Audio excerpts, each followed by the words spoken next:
folks, to the Santa Clarita Valley Leadership and Business Solutions Podcast. My name's Paul Raggio. And I'm Lisa Raggio, and we are here today, tomorrow, and the future to help you find your way. And we are so excited today that we are going to be having Jon Gardner join us and talk about his JSG Insurance business.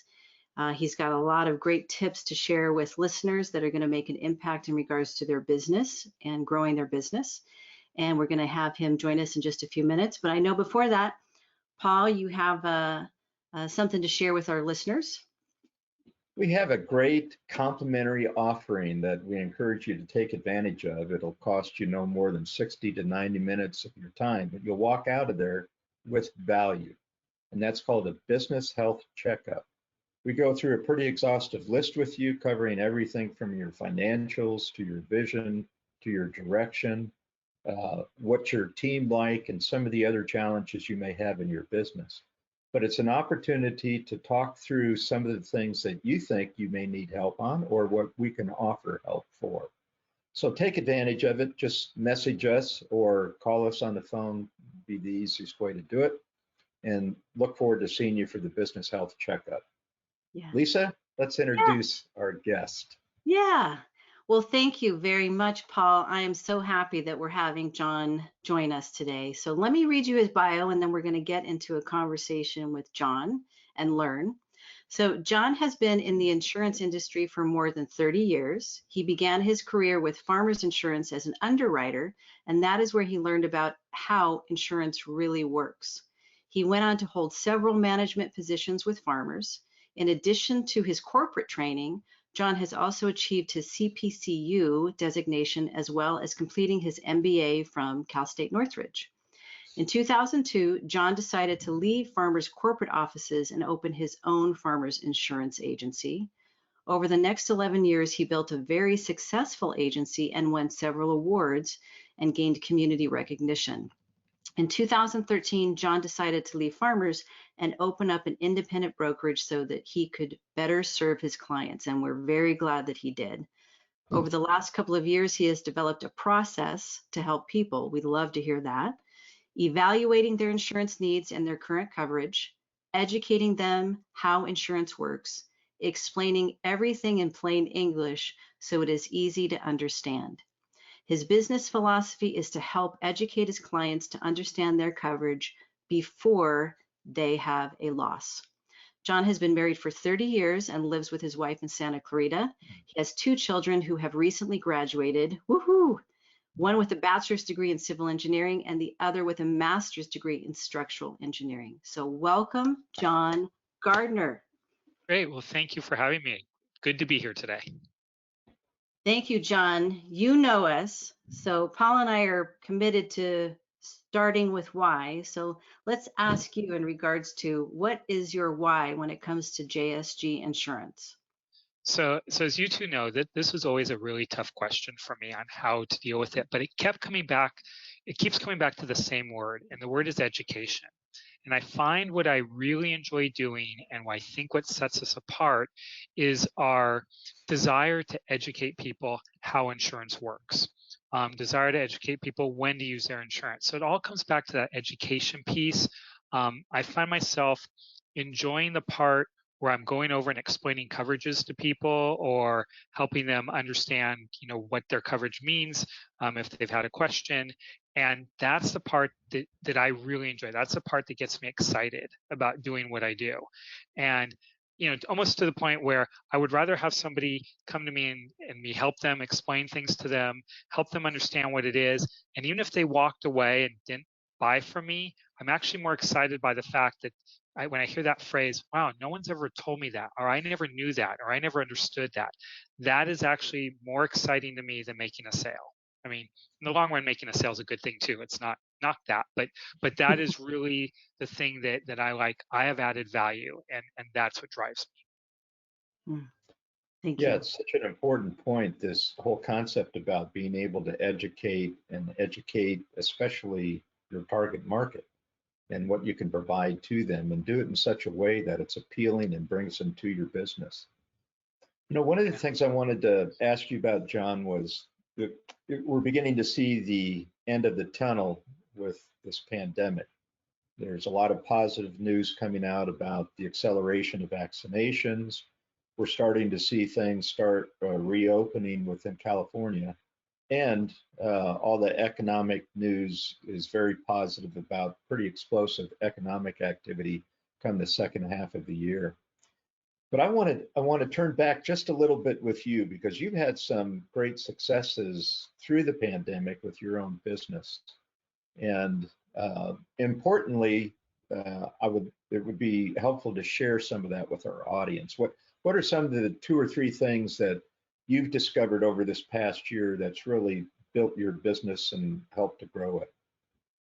Well, I think the one thing that we did discover that we didn't probably do as much of as we should have, and we certainly did it more during the pandemic, was reaching out to our clients and reaching out and asking them, not just reaching out to send them information and not just reaching out to be like, hey, are you looking to buy something, but more about, hey, how are you doing?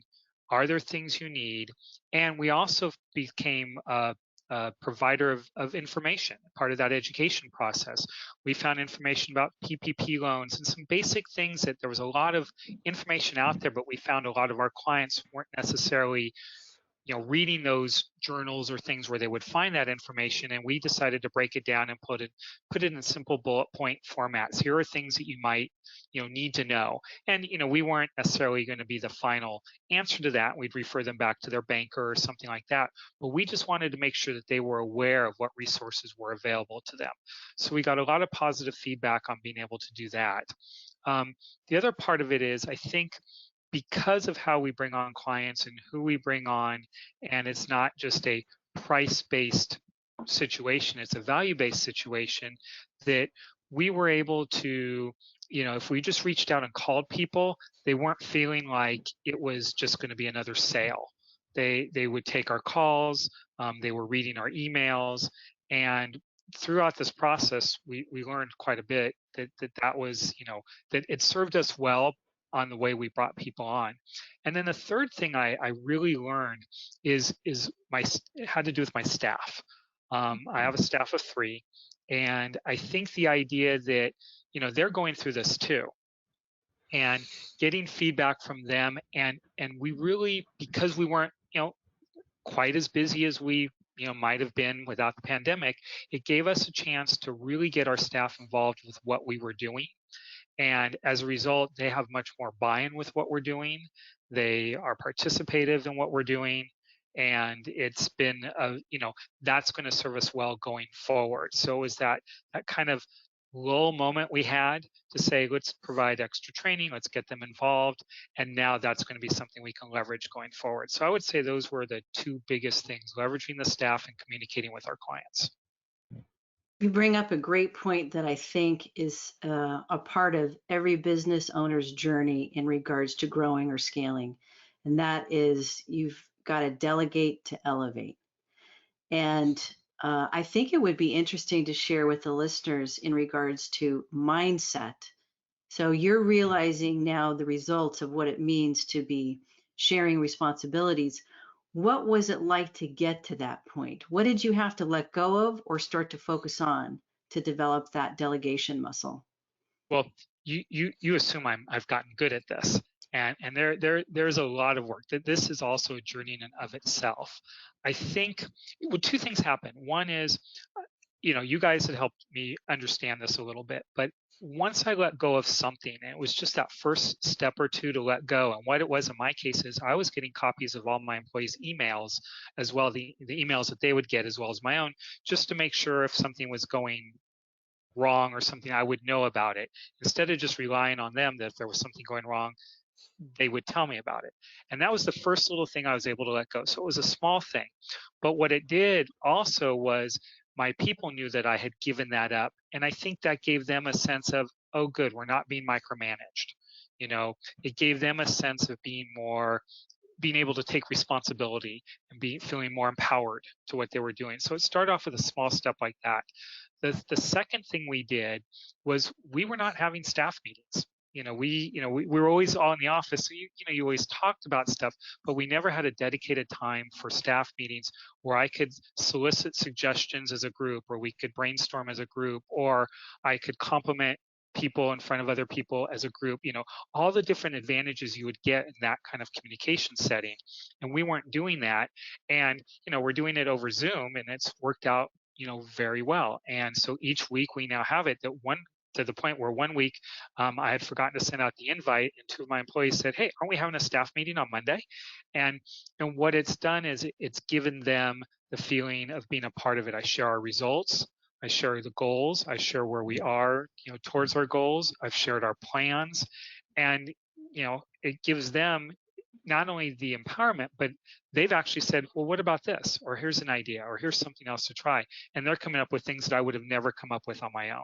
So now it's more of a team situation. So as I get better and start delegating more to them, they're also learning more. It's going to free me up to do more. So I'm on that journey, and I'm climbing the mountain, however you want to put it.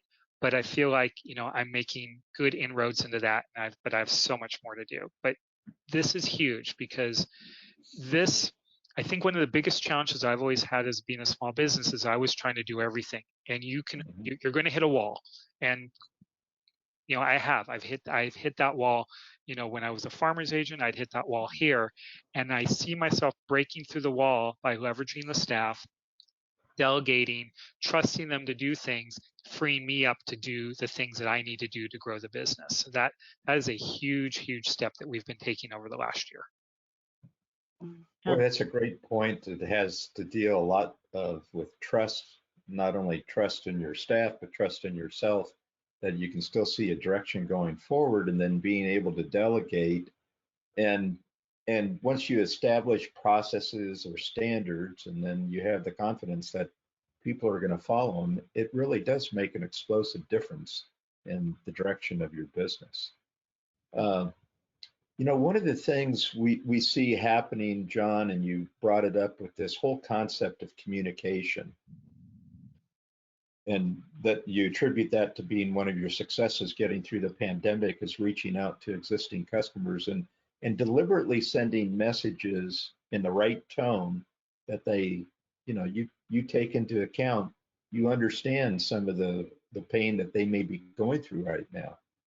It'll be just as important, in relaunching businesses, not only for you, but for other businesses going into this second half of the year. We're really encouraging a lot of the community, the business community, to think through, how are you going to position yourself for going forward when this explosive economic activity takes place? We know there's pent-up demand. We know it's going to happen. We know that every business is going to be impacted by it, but we're asking the question, what are you doing to position yourself to take advantage of that? So maybe, and communication is certainly part of it. I mean, that's, you brought that subject up. So talk a little bit about how you see this impacting your business, the second half of the year, and just with your customer base getting through the pandemic. Yeah, good question. We've been really lucky. Maybe I shouldn't attribute it to luck. I think it's, again, who we've brought on and how we've brought them on. But our retention level, our client retention level, has been extremely high even throughout the pandemic. In fact, it was higher than it was the prior year. So I think, doing those things, doing the communication, the other things we did, have helped with that. Going forward, I see opportunity. And so what we've been doing over the last 6 months, is basically planning on how do we leverage that opportunity, instead of saying, oh my gosh, things are slow in terms of new clients coming to us, and going, well, let's wait till it's over and then we'll figure out what we're going to do. We've put together plans. We have 6 or 7, specific marketing plans on how we're going to be, and it's not even so much ready for when COVID is over, but just how are we going to move this forward? It really was the difference in versus saying, well, I hope that once everybody comes back from COVID, they'll start buying insurance again, or they'll buy houses, and then that means they'll buy insurance, or they'll buy cars. We couldn't that wasn't going to work for us. So what we've done is we've said, these are the things we're going to do. And we've actually taken this lull, if you will, in the new business time for us, hold down to the clients we have, and said, let's use that to get our staff up and running. So I hired a new person in December with the idea that she would be fully trained. When she's trained, we could give her certain things, and I could take some stuff off my desk and give it to one of my more senior people, and that would allow me to be more ready to deal with the marketing things that we're doing and preparing for them coming in. So it's given us an opportunity to plan ahead, be prepared, but what's the word I want to look for? Not aggressively, be proactive in terms of identifying potential markets and going after those markets, so that when things do free up, we're already ready to go. We're not be like, oh, now we should figure out what we're going to do. So I think it's that proactive planning that we've done well, and we're positioned well for. And John, you just said that word planning. And one of the things I wanted to ask you is in regards to your journey in using planning, annual, quarterly, how you've been planning, and how has it impacted how you approach your business? Has it impacted it? And how has it impacted it? Thinking in terms of a quarterly plan and all that goes into that. Well, I think we have to kind of go back to the beginning of where I started. I had no plan. I think there's a lot of small businesses like me. We get so wrapped up in you're just working the day to day. What comes at you? You're being reactive to everything, and in spite of that, we were still had some growth. But the turning point came when you guys had helped me with some of the planning, and basically you helped me break it down, because I think planning gets overwhelming a little bit. It's like, oh my God, I got to take time out. I got to do a plan. And then you start thinking about, okay, I want to do XYZ, whatever XYZ happens to be. But even that in itself is overwhelming. And so the planning process that we've been successful with is, yes, there's an annual plan, and we can talk about that in a moment, but it is the quarterly plan. It's like, what can I do in the next quarter that's going to move me forward? And when I say move me forward towards what my other goals are, and that's where the annual plan will come in, and we'll, again, talk about that in a minute. But not only did I just have a quarterly plan that said, okay, I'm going to do this, we broke it down into basically a weekly plan. These are the steps to get that done. And I think the realization that I finally came to was, I set the schedule. I may not achieve that schedule exactly, but if I do 2/3 of it, if I do half of it, if I do those things that move me closer to where I need to be, then I'm closer to where I need to be. Versus if I didn't have anything out there at all, the chances of me getting closer where I need to be would be slim and none. And so, you have to be somewhat self-disciplined. You have to put the plan together, but you have to break it down. But it's nice bite-sized chunks. Do the research on this one specific item. Okay, that's a bite-sized piece I can take out and I can do, and I would go ahead and do that. And so if you keep doing that in the bite-sized pieces, you find yourself, wow, I was way back there 3 months ago. Look where I am now. And how that ties into the big plan, the annual plan is, you need to have something, a roadmap. Where do you want to go? I think Paul used the analogy, it's great to get in your car and be able to drive, but if you don't know where you want to go, chances of you getting to where you want to be are pretty slim. So, having that annual plan out there gives me, one, a roadmap, two, some goals to set, or goals to shoot for, and also allows me to track, am I on track or not? Because if I'm not on track, I can see that, at some point throughout the year and make an adjustment. Whatever that adjustment needs to be, cut expenses, increase, any number of different things. So having the year-end plan and saying, this is where I want to be, and having the quarterly plan saying, these are the major steps I need to get there, and then having the simple plan or the step-by-step task list, if you will, gets me there. And that's one of the things we did last year, and we were very successful in achieving our plan last year. And this year, we're on our way to doing a lot of things I would have never thought I could have accomplished while still getting our work done by having that plan in place. So, and then I'll just say one more thing about that with the roadmap. That also kind of helps, what's the word I want to use? Helps put us on informs how we do other things. So informs how I might staff up. If I know I'm going to grow this much, or I'm going to project to grow this much, what resources do I need to do that? Because, you know, those things come beforehand. It's not like, oh, I'm here, I've got all these people coming, now I don't have the staff to handle it. That's not a good place to be in. You know, so I can plan ahead and say, I'm going to grow this much, I need to have this level of staffing. It takes me this much time to get a staff person up to speed. So I need to hire that person. And then if I'm going to hire that person, I need to know, do I have the resources to do that? How much time in advance do I need to go through the hiring process? What do I need to bring that person on? So all of it ties together in a way that I feel like I know when I come in the morning what I need to get done. And that's a much more comfortable place to be than, okay, I'm here today, and guys, I would love to be out there. Hope I get there, because that's where I was about a year ago. Yeah. So.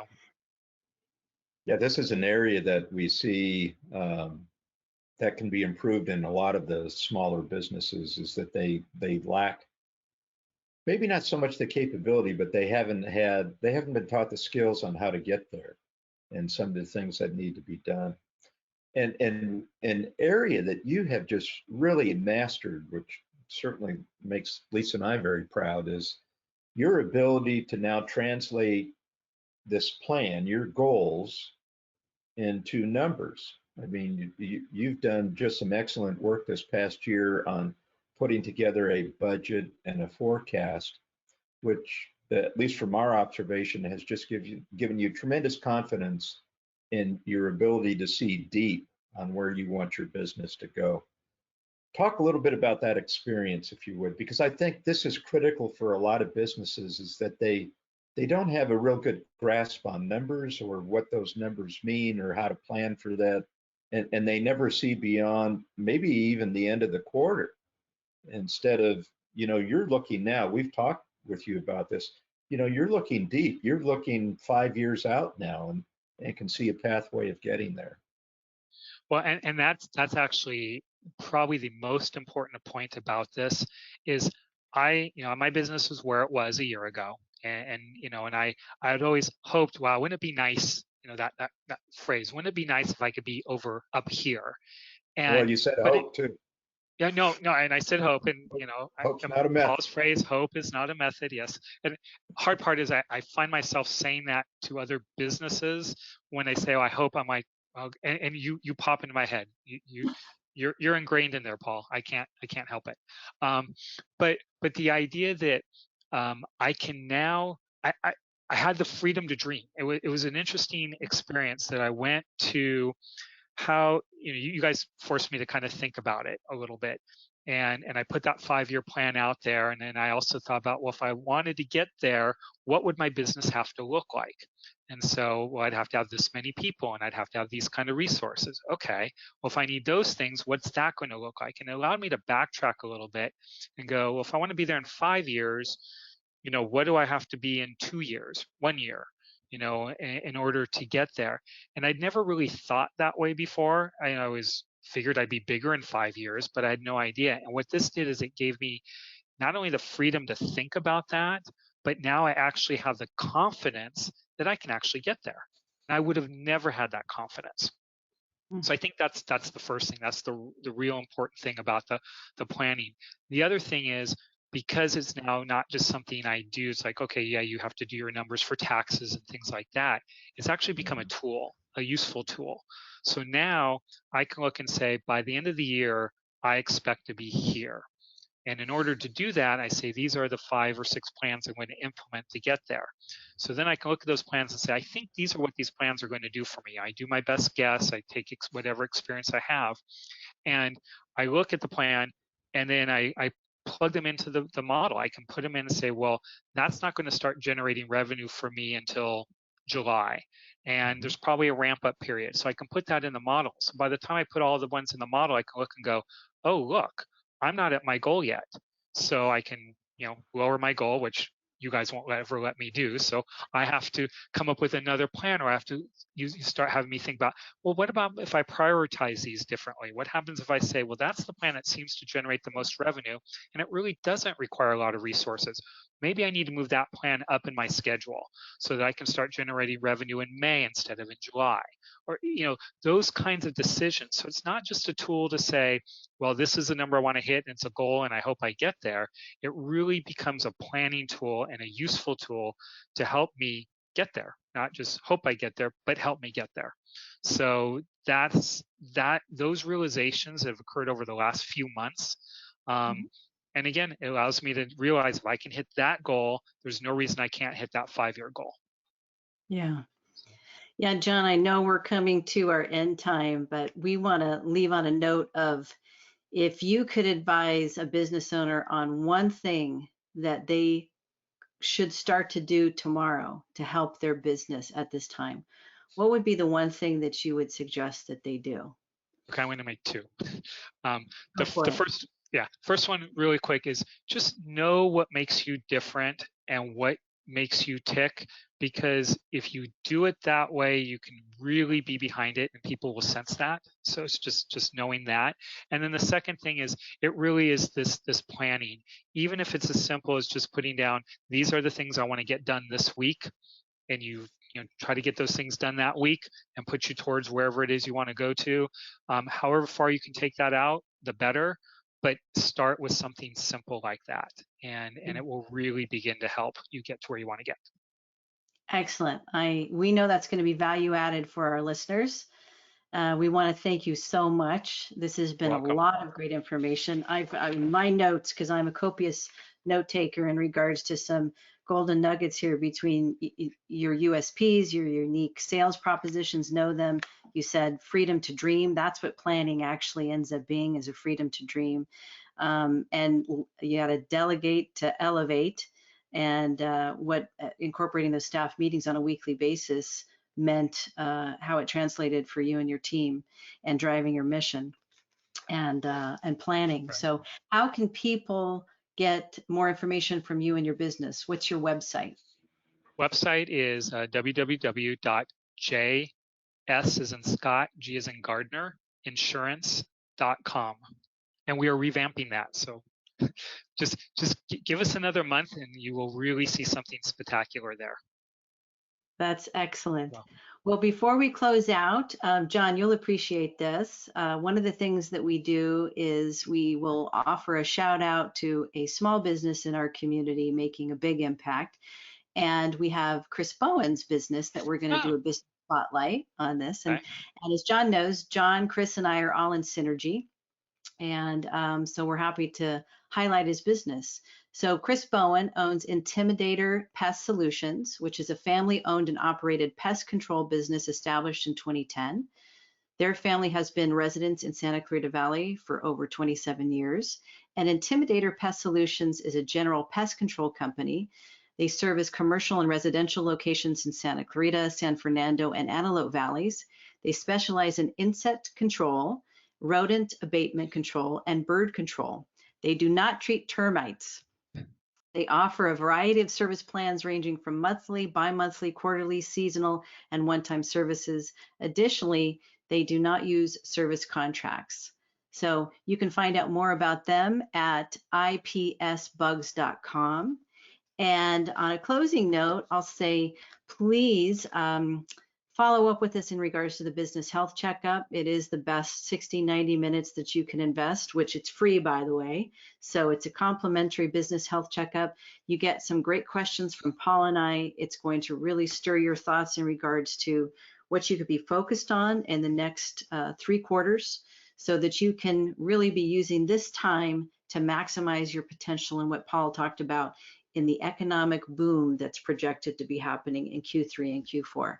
So thank you for being here. Go to onetruenorthcoach.com, find out more about who we are, what we do, how we serve, our COVID-19 resource page, and visit our One True North LinkedIn and Facebook pages.